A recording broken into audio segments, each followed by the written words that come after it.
Good evening my dear friends, आप सभी का स्वागत है आपके अपने एजुकेशन कैप्सूल में।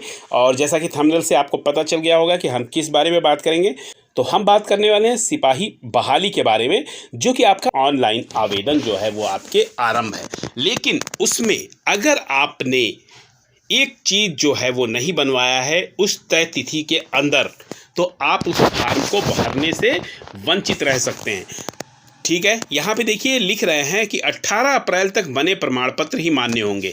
अब कौन से प्रमाण पत्र जो हैं 18 अप्रैल तक के मान्य होंगे? अगर 18 अप्रैल के बाद आप बनवाते हैं तो क्या आप फॉर्म मतलब उस पुलिस भर्ती से आप बाहर हो सकते हैं? तो इस बारे में आप ज़रूर हमारे साथ बने रहिए और चलिए हम इसको थोड़ा सा विस्तृत रूप से देख लेते हैं। तो हम आ गए हैं पेपर की कटिंग पे। यहाँ पे देखिए लिखा हुआ है, जो हमने आप थंबनेल में लगाया था कि सिपाही बहाली 18 अप्रैल तक बने प्रमाण पत्र। कौन से प्रमाण पत्र होंगे इसके बारे में हम जान लेते हैं। तो देखिए, बिहार पुलिस के 19,838 सिपाहियों की भर्ती के लिए आपको पता है कि विज्ञापन आपके निकल चुके हैं और 18 तारीख से यानी 18 मार्च से आपके ऑनलाइन आवेदन प्रारंभ हैं। ठीक है, और यहाँ पे आपको ये भी पता है कि सबसे पहले आपका रिटन एग्ज़ाम होगा। रिटन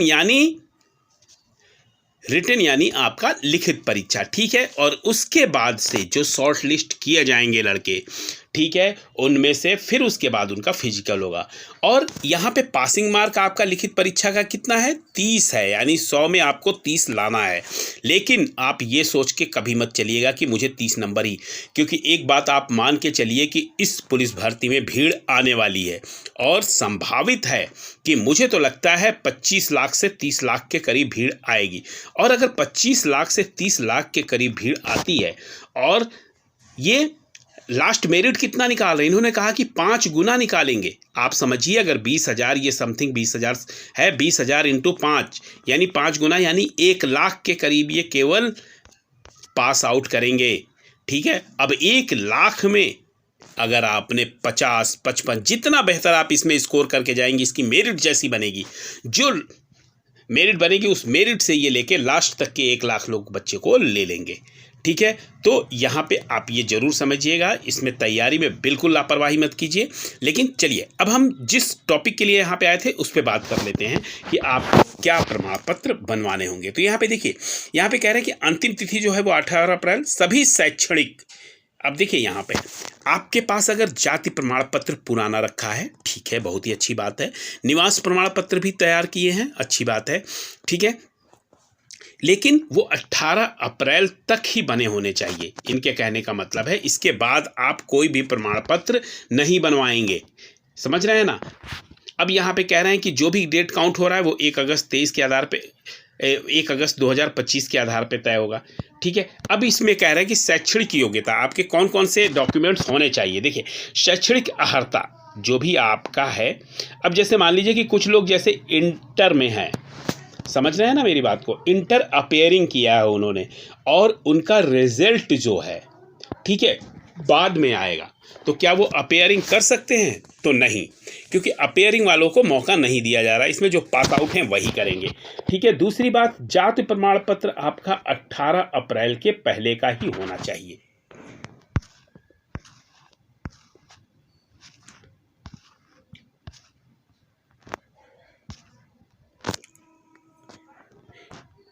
तो वो जो है आपका 18 अप्रैल के पहले का होना चाहिए। अब 18 अप्रैल क्यों कह रहे हैं हम? क्योंकि 18 अप्रैल जो है आपका लास्ट डेट है इसका फॉर्म भरने का। ठीक है,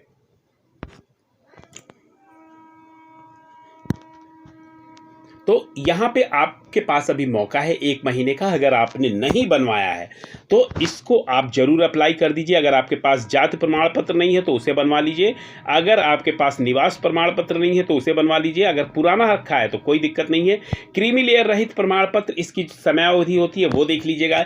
EWS का भी समयावधि होती है, पूरी तो नहीं हो गई, वो देख लीजिएगा। EWS की आय प्रमाण पत्र, परिसंपत्ति प्रमाण पत्र, गृह रक्षक अभ्यर्थी के प्रशिक्षण प्रमाण पत्र और स्वतंत्रता सेनानी के वार्ड और ट्रांसजेंडर की पहचान पत्र। मतलब कह रहे हैं कि जो भी आपके प्रमाण पत्र हैं वो 18 अप्रैल के पहले के बने होने चाहिए। इनका कहना यही है। ठीक है, इसके बाद आप नहीं बनवा सकते कि आपने फॉर्म भर दिया और उसके बाद से आप फॉर्म भरवा रहे हैं। ठीक है, तो इनके कहने का मतलब यही है कि आप ये प्रमाण पत्रों को पहले ही बनवा लें। तो आप इसमें बिल्कुल लापरवाही मत कीजिएगा।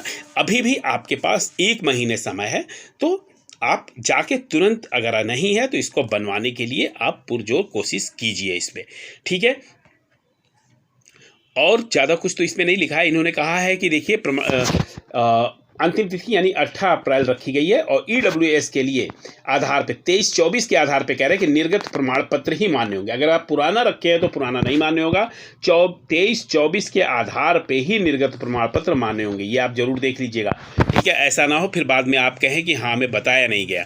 फिर यहाँ पे कह रहे हैं कि आरक्षण का लाभ लेने के लिए विवाहित महिला को पिता का अस्थायी निवास प्रमाण पत्र देना अनिवार्य होगा। समझ रहे हैं आप इस बात को? कह रहे हैं आरक्षण का अगर लाभ लेना चाहती हैं विवाहित महिला तो अपने पिता के अस्थायी निवास उनको लगाना होगा, ठीक है। अब यहाँ पे क्या कह रहे हैं, परिषद के मुताबिक विज्ञापन, वहाँ पे देखते हैं, थोड़ा सा नीचे आरक्षण लाभ लेने के लिए SC व ST आरक्षण कोटि के अभ्यर्थियों को विहित प्रमाण प्रपत्र में जाति प्रमाण पत्र और मूल निवास का डोमिसाइल प्रस्तुत करना होगा। अब ये प्रस्तुत करना होगा तो इसे भी आप कब बनवाएंगे? इसे भी आप 18 अप्रैल के पहले ही बनवाएंगे, ठीक है। आप समझ रहे हैं ना हमारी बात? यहाँ पे देखिए कहा जा रहा है कि अत्यंत पिछड़ा वर्ग और पिछड़ा वर्ग के आरक्षण कोटि के अभ्यर्थियों को जाति व स्थानीय निवास के साथ ही क्रीमी लेयर रहित का प्रमाण पत्र भी देना होगा, ठीक है। और इसके साथ यह प्रमाण पत्र कहाँ से? अंचलाधिकारी द्वारा जारी होना अनिवार्य है। तो इस टॉपिक को आप जरूर याद रखिएगा, ठीक है। ऐसा ना हो कि आप तैयारी ही करते रह जाओ और आपस में अपने प्रमाण पत्र को बनवाया ही नहीं। तो आप जरूर अपने अभी भी प्रमाण पत्रों को चेक कीजिए, कहीं उसकी लास्ट डेट ख़त्म तो नहीं हो गई। अगर हो गई है तो अभी आपके पास 1 महीना मौका है, इसको भर लीजिए, क्योंकि इतना गोल्डन चांस आपको फिर नहीं मिलने वाला पुलिस भर्ती के लिए। तो ये थी हमारी तरफ से एक संक्षिप्त लेकिन महत्वपूर्ण जानकारी। मिलते हैं ऐसी वैल्यूएबल वीडियो के साथ, तब तक के लिए आपका बहुत बहुत